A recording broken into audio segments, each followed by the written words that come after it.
orang nih ngasih masukan kadang nggak tulus.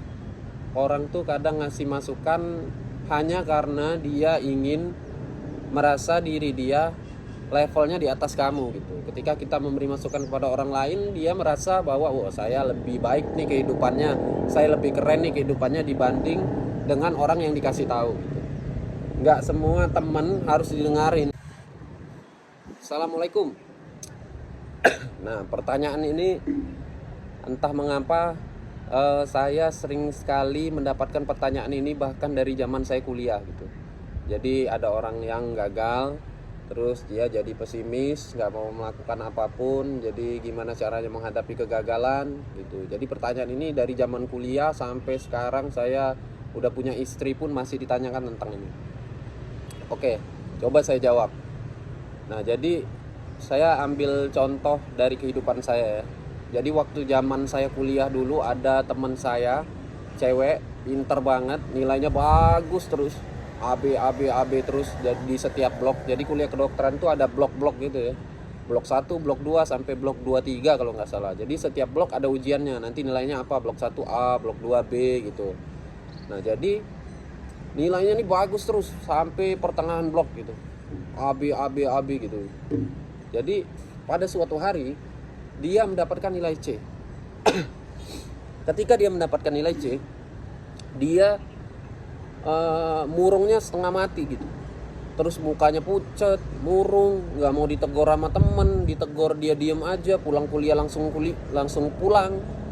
Jadi kayak saya heran aja ngelihat gitu. Sementara saya yang nilai C-nya hampir setara dengan nilai B gitu. Jangan dibandingin dengan nilai A lah, dengan nilai B aja. C-nya itu hampir setara dengan nilai B. Saya biasa aja gitu, saya tetap kejar. Ya udah, kalau misalkan dapat nilai C ya udah berarti ya remedial. Ya saya harus coba lagi blok depan gimana caranya supaya nggak dapat nilai C lagi. Ya udah, saya happy aja jalan pulang ketawa sama temen.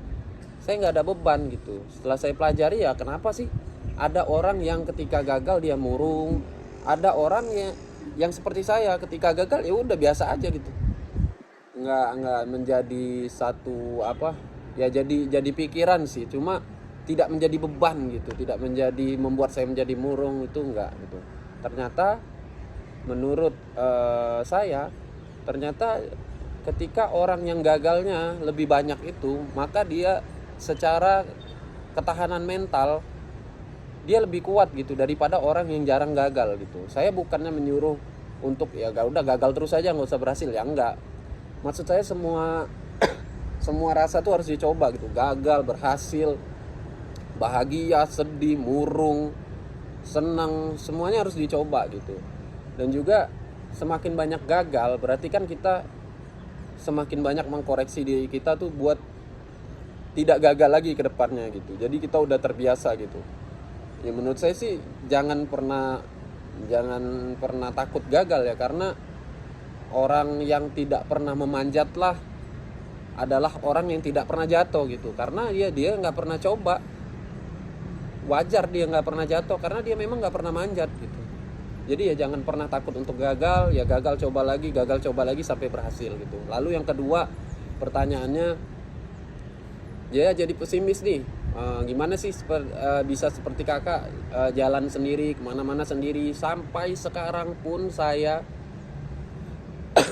ini punya banyak teman, tapi saya tidak pernah tuh kalau teman saya nggak bisa ya udah gitu. Misalkan janjian nih, hari ini kita ngopi yuk, di sini ada tempat baru nih enak nih. Namun ketika teman saya nggak bisa, apakah saya nggak jadi ke situ? Enggak, saya tetap pergi ke tempat itu. Saya tetap pergi ke tempat itu, ke tempat ngopi itu, ke tempat ngopi yang baru itu meskipun saya sendirian gitu. Saya tidak pernah menggantungkan kebahagiaan saya di teman-teman saya, karena ya sulit kalau gitu, karena kan kesibukan teman kita tuh kan ya berbeda dengan kita gitu. Kayak misalkan mau nonton, dulu zaman kuliah teman saya nggak bisa tuh nonton, saya nonton sendiri. Saya tidak mendengarkan omongan orang ih ngapain sih pergi sendiri, kayak nggak ada temen, kayak orang kesepian. Saya nggak pernah dengerin itu. Yang penting tujuan saya tercapai. Dan istri saya pun setelah saya tanya-tanya dulu, ya memang dia juga seperti itu. Dia baca buku ke Gramedia sendiri, kemana-mana sendiri, dia tidak pernah mempermasalahkan itu. Nah, menurut saya tuh sekarang kata-kata Panji nih yang selalu saya ingat. Jadi semua orang itu berhak berkomentar, namun tidak semua orang harus didengarkan gitu. Misalkan contoh saya seorang dokter gitu. Lalu ada siapa ya, kita ambil contoh misalkan tukang nasi goreng deh bilang saya, dok obat sakit perut apa ya? Oh obat sakit perut ini nih. Wah salah, obat sakit perut tuh ini, daun ini dicampur ini segala macam, kunyit segala macam gitu. Kalau saya dengerin, saya yang bego. Kalau saya dengerin omongan dia, saya yang bego. Kenapa? Karena omongan dia tidak valid. Karena dia bukan seorang dokter. Dia tidak pernah belajar farmakologi, dia tidak pernah belajar farmakokinetik. Ketika ditanya, itu dapat sumbernya dari mana? Ya kata orang. Ya omongannya nol dong, nggak valid. Isinya kosong. Yang bego saya kalau saya dengerin. Kayak misalkan contoh pemain bola deh. Pemain bola nendang tendangan bebas nih, nggak gol gitu. Terus dikatain sama supporternya tuh, alah goblok, nendang gitu aja nggak bisa, masa jaraknya deket nggak gol gitu. Kalau saya sebagai pemain bola profesional, saya dengerin omongan supporter itu, saya yang goblok. Karena ya orang yang bilang saya nggak bisa nendang, tendangan saya meleset, orang yang ngatain saya goblok supporter tadi, mungkin seumur hidupnya nggak pernah ngambil tendangan bebas, nggak pernah nendang bola, cuma suka nonton bola aja. Suka sama ahli kan beda tuh. Kayak misalkan saya suka main futsal, suka nonton futsal misalnya, belum tentu saya bisa main futsal. Kayak saya suka nonton golf misalkan, tapi belum tentu saya ahli kan bermain golf gitu. Jadi ya menurut saya dengarkan omongan orang yang memiliki value di omongannya, di opini dia gitu. Dengarkan omongan orang yang memang berkompeten di bidang yang dia omongin gitu. Misalkan dokter nih, saya dokter, saya ngasih obat sakit perut tadi, terus ada profesor saya bilang, guru saya yang bilang, wah salah, kamu harusnya jangan pakai obat itu kerjanya lama tuh, coba deh kamu pakai obat ini. Nah itu mungkin harus saya dengarkan, karena ya dia berkompetensi di bidang itu gitu. Jadi ya menurut saya dengarkan saja omongan orang-orang yang memang berkompetensi di bidang itu gitu. Kayak misalkan kamu tuh, ya mungkin kamu harus dengarkan omongan orang tua gitu, yang memang deket, yang memang tulus gitu. Karena orang nih ngasih masukan kadang nggak tulus.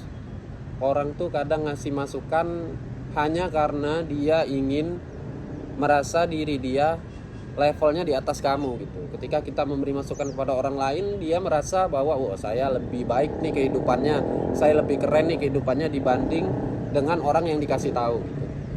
Nggak semua teman harus didengarin, karena ada juga teman yang mungkin nggak mau kita maju, jadi ya masukannya ya nggak valid juga gitu. Jadi yang bisa menentukan siapa yang harus didengarkan ya kamu sendiri. Ya mungkin ya gitu aja sih pengalaman hidup saya, semoga bisa membantu. Assalamualaikum.